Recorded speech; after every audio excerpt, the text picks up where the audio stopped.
ಮೈಸೂರಿನ ಉದಯಗಿರಿ ಠಾಣೆ ಮೇಲೆ ಕಲ್ಲು ತೂರಾಟ ಕೇಸ್ಗೆ ಸಂಬಂಧಪಟ್ಟಂತೆ ವಿವಾದಾತ್ಮಕ ಪೋಸ್ಟ್ ಹಾಕಿದ್ದ ಆರೋಪಿಗೆ ಜಾಮೀನು ಲಭ್ಯವಾಗಿದೆ. ಪೋಸ್ಟ್ ಹಾಕಿದ್ದ ಸುರೇಶ್ ಅಲಿಯಾಸ್ ಪಾಂಡುರಂಗಗೆ ಬೇಲ್ ಮಂಜೂರು ಆಗಿದೆ. ವಿವಾದಾತ್ಮಕ ಪೋಸ್ಟ್ ಹಾಕಿದ್ದಂತಹ ಆರೋಪಿ ಸುರೇಶ್ಗೆ ಜಾಮೀನು ಮಂಜೂರಾಗಿದೆ. ಪೋಸ್ಟ್ ಹಾಕಿದ್ದ ಸುರೇಶ್ ಅಲಿಯಾಸ್ ಪಾಂಡುರಂಗಗೆ ಬೇಲ್ ಮಂಜೂರಾಗಿದೆ. ಮೈಸೂರು 2ನೇ ಅಪರ ಸಿವಿಲ್ ಕೋರ್ಟ್ನಿಂದ ಬೇಲ್ ಆದೇಶವನ್ನು ಹೊರಡಿಸಲಾಗಿದೆ. ಫೆಬ್ರವರಿ 10ರಂದು ಉದಯಗಿರಿ ಠಾಣೆ ಮೇಲೆ ದಾಳಿ ನಡೆದಿತ್ತು.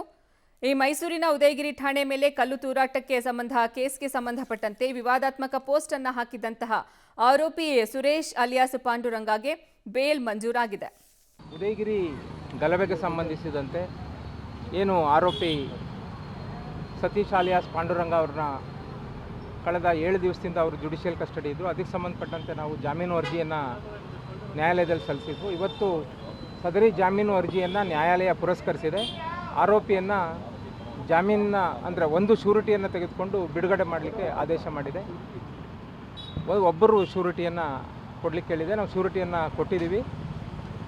ಮತ್ತು ಅವರು ಇದೇ ರೀತಿಯ ಸಿಮಿಲರ್ ಅಫೆನ್ಸನ್ನು ಅಂದರೆ ಇದೇ ರೀತಿಯ ಒಂದು ಏನು ಆರೋಪ ಅವ್ರ ಮೇಲೆ ಬಂದಿದೆ ಆ ರೀತಿಯ ಅಫೆನ್ಸನ್ನು ಮತ್ತೆ ಮಾಡಬಾರ್ದು. ಮತ್ತು ಇದಕ್ಕೆ ಸಂಬಂಧಪಟ್ಟಂತೆ ಯಾವುದೇ ರೀತಿ ಕೆಲಸಗಳನ್ನು ಇನ್ನು ಮುಂದೆ ಮಾಡಬಾರ್ದು ಅಂತೇಳಿ ಅವರ ನಿರ್ದೇಶನವನ್ನು ನೀಡಿ ಮತ್ತು ಪೊಲೀಸ್ ಠಾಣೆಗೆ ಅವರು ಏನು ಕಂಡೀಷನ್ ಹಾಕಿದ್ದಾರೆ ಬೇಲ್ ಕಂಡೀಷನ್ ಅದರ ಆಧಾರದ ಮೇಲೆ ಠಾಣೆಗೆ ಹೋಗಿ ತನಿಖೆಗೆ ಅಂದರೆ ಮುಂದೆ ಏನು ಇದಕ್ಕೆ ಸಂಬಂಧಪಟ್ಟಂತೆ ಪಿಎಸ್ಎಸ್ಕೆ ಕಾರ್ಖಾನೆ ನೌಕರರ ವಜಾ ಪ್ರಕರಣಕ್ಕೆ ಸಂಬಂಧಪಟ್ಟಂತೆ ಕೊನೆಗೂ ಚಿಮಣಿಯಿಂದ ಕೆಳಗಿಳಿದಿದ್ದಾನೆ ನೊಂದ ಕಾರ್ಮಿಕ. ಪಿಎಸ್ಎಸ್ಕೆ ಕಾರ್ಖಾನೆ ನೌಕರರ ವಜಾ ಪ್ರಕರಣ ಸಂಬಂಧಪಟ್ಟಂತೆ ಕೊನೆಗೂ ಚಿಮಣಿ ಏರಿದಂತಹ ನೊಂದ ಕಾರ್ಮಿಕ ಕೆಳಗಿಳಿದಿದ್ದಾನೆ. ನೌಕರಿಯಿಂದ ವಜಾಗೊಳಿಸಿದ್ದಕ್ಕಾಗಿ ಚಿಮಣಿಯನ್ನ ಏರಿದ ರಾಮಕೃಷ್ಣ ಮತ್ತೆ ಕೆಲಸಕ್ಕೆ ಸೇರಿಸಿಕೊಳ್ಬೇಕು ಅಂತ ಚಿಮಣಿ ಏರಿ ಈತ ಪಟ್ಟು ಹಿಡಿದಿದ್ದ.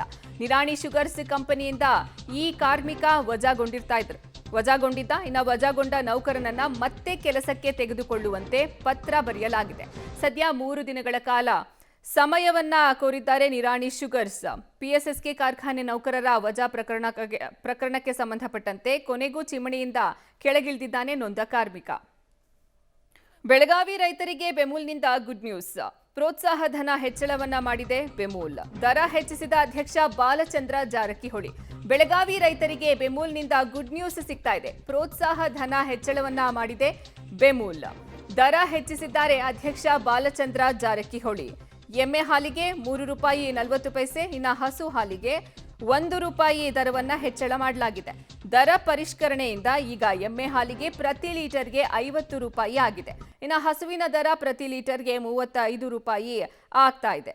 ಬೆಳಗಾವಿ ರೈತರಿಗೆ ಬೆಮೂಲ್ನಿಂದ ಗುಡ್ ನ್ಯೂಸ್ ಒಂದು ಸಿಗ್ತಾ ಇರೋದು. ಪ್ರೋತ್ಸಾಹ ಧನ ಹೆಚ್ಚಳ ಮಾಡಿದೆ ಬೆಮೂಲ್. ದರವನ್ನು ಹೆಚ್ಚಿಸಿದ್ದಾರೆ ಅಧ್ಯಕ್ಷ ಬಾಲಚಂದ್ರ ಜಾರಕಿಹೊಳಿ. ಎಮ್ಮೆ ಹಾಲಿಗೆ ₹3.40 ಆಗಿದ್ರೆ ಹಸು ಹಾಲಿಗೆ ₹1 ದರ ಹೆಚ್ಚಳವನ್ನ ಮಾಡಲಾಗಿದೆ. ಅಂದ್ರೆ ದರ ಪರಿಷ್ಕರಣೆಯಿಂದ ಈಗ ಎಮ್ಮೆ ಹಾಲಿಗೆ ಪ್ರತಿ ಲೀಟರ್ಗೆ ₹50 ಆಗಿದ್ರೆ ಹಸುವಿನ ಹಾಲಿಗೆ ಪ್ರತಿ ಲೀಟರ್ಗೆ ₹35 ಆಗ್ತಾ ಇದೆ.